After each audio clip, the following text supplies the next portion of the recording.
he lived all of them full. Dan Eldon believed that the journey is the destination, and though he is physically gone, that journey continues. Since the beginning of us, we were recording things about ourselves that we wanted to last, and after 2 decades, Dan Eldon's journals, published by his mother and his sister, continue to challenge and change minds. He has and continues to inspire hundreds of thousands of people around the world. I keep crying when I'm making these podcasts and videos. You hear very frequently people say things like everyone's creative. It's like, that's wrong, okay? It's wrong. It's just as wrong as saying that everyone's extroverted. First of all, you have to be pretty damn smart to be creative, because otherwise you're just going to get to where other people have already got, and that's not creative by definition. So being fast and being out there at the front of things really makes a difference. And then you also have to have these divergent thinking capabilities, and that's part of your trait structure. And creative people are really different than non-creative people. Partly because, for example, they're highly motivated to do creative things and to experience novelty and to chase down aesthetic experiences and to attend movies and to read fiction and to go to museums and to enjoy poetry and to enjoy music that's not conventional music, for example. These aren't trivial differences. And so it's a real misstatement to make the proposition that everyone's creative. My name is Jill, and what I started to do with this video and a podcast that I recorded yesterday became something very different. I wanted to just make a simple point, but as I was gathering the footage, I realized there was just a more powerful story asking to be told. Vulture stalking a child is one of the most heart-touching photographs ever taken. It was taken by South African photojournalist Kevin Carter, who on his assignment in Sudan, found a girl who had stopped to rest while struggling to reach a United Nations feeding center, where a vulture had landed. So I'm going to try and do that, not in my words, but in the words of others, and hopefully you will take from it the meaning and the message I'm trying to offer. Carter wrote in his suicide letter that, "I'm really, really sorry. The pain of life overrides the joy to the point that joy does not exist. I am depressed. Without phone. Money for rent, money for child support, money for debts. Money. I am haunted by the vivid memories of killings and corpses and anger and pain. Of starving or wounded children." We are moving into a time of powerful change and what I fear to be great sorrow. And the act of creativity, the writing, the journaling, the creating poetry, music, photography, film, these are extremely valuable and important tools. And it is my hope you will find a way to use them. But I also wanted to attach a warning. And so that's going to be included in what I show you here. But never miss the bigger picture, that there's something crying out in your heart to find its way through you and into this world. Daddy, you do not do any more black shoe in which I have lied before I had time. Marble heavy, a bag full of God, ghastly statue with... Her most confessional poem was written by Sylvia Plath just 4 months before she committed suicide in her London home in February 1963. She was just 30 years old. Group Nirvana. Their albums were bestsellers, their songs filled with images of despair and violence. One lyric, "The sun is gone, but I have a light, the day is done, but I'm having fun." And then this morning, his body found at home, another casualty of success. Here's ABC's Tom Foreman. Kevin Carter, Dan Eldon,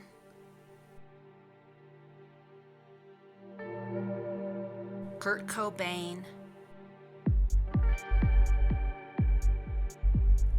Sylvia Plath, those who journal, do poetry, write music.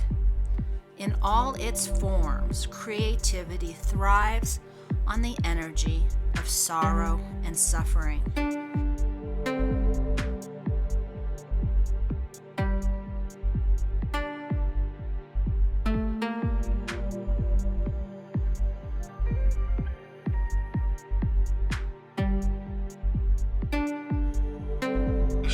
Yemen, but Ghalib al-Najjar isn't eating so that his children have enough food. He says he and his family live like ants or fish. We eat what we can find. Experts warn that in the months ahead, food is going to be harder to find in many more nations. A perfect storm of several problems is decimating the world food supply. It's being called the biggest food crisis since World War II. An estimated 285 million people face starvation. The head of the World Food Program, former South Carolina Governor David Beasley, says the world food supply already faced a catastrophe. So many artists are deeply troubled. Or maybe we just don't understand the creative brain enough. Creative people do tend to be highly sensitive, and an exquisite sensitivity is an asset when it comes to creating art. I know I stopped writing poetry when I broke the deep cycle of suffering that had taken hold of my mind for as long as I could remember. And while my joy is creative, it just has very little drive compared to the suffering and despair. I bring this up not to discourage you from creativity and documenting in the times of now and what will come, but to warn you, it may not be enough and it may be used against you. Most creativity is first found within, and then it's for the self, not for sharing. The act of making public and then professional often ends its true value and purpose within you. Be careful going forward. Sharing every thought, idea, emotion is not a cure. And when placed in the wrong hands, it can curse. The power of creativity to process, to make a container for our deep sorrow is powerful, but it isn't always enough on its own.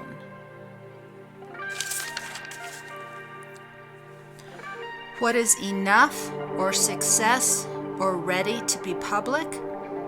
It's not a question that can be answered by anyone but you, and never in the social media sphere of emotional manipulation and misinformation. But it is a tool, a skill, an outlet. Creativity in all its forms is a gift to be treasured for what it is to you and no other. So I say cherish it, protect it, never deny it.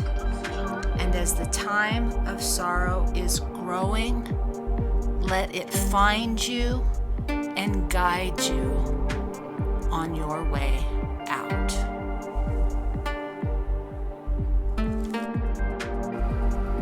None of us knows what our last day will be, and though he only lived 22 short years, he lived all of them full. Dan Eldon believed that the journey is the destination, and though he is physically gone, that journey continues. Since the beginning of us, we were recording things about ourselves that we wanted to last, and after 2 decades, Dan Eldon's journals, published by his mother and his sister, continue to challenge and change minds. He has and continues to inspire hundreds of thousands of people around the world. That is the power of our creativity. And you are always creative. Regardless of the form, you are the container. And I hope it will help you find your way through. You'll find the links below to the additional content and material. And as always, take a deep breath, and I will hopefully see you next time.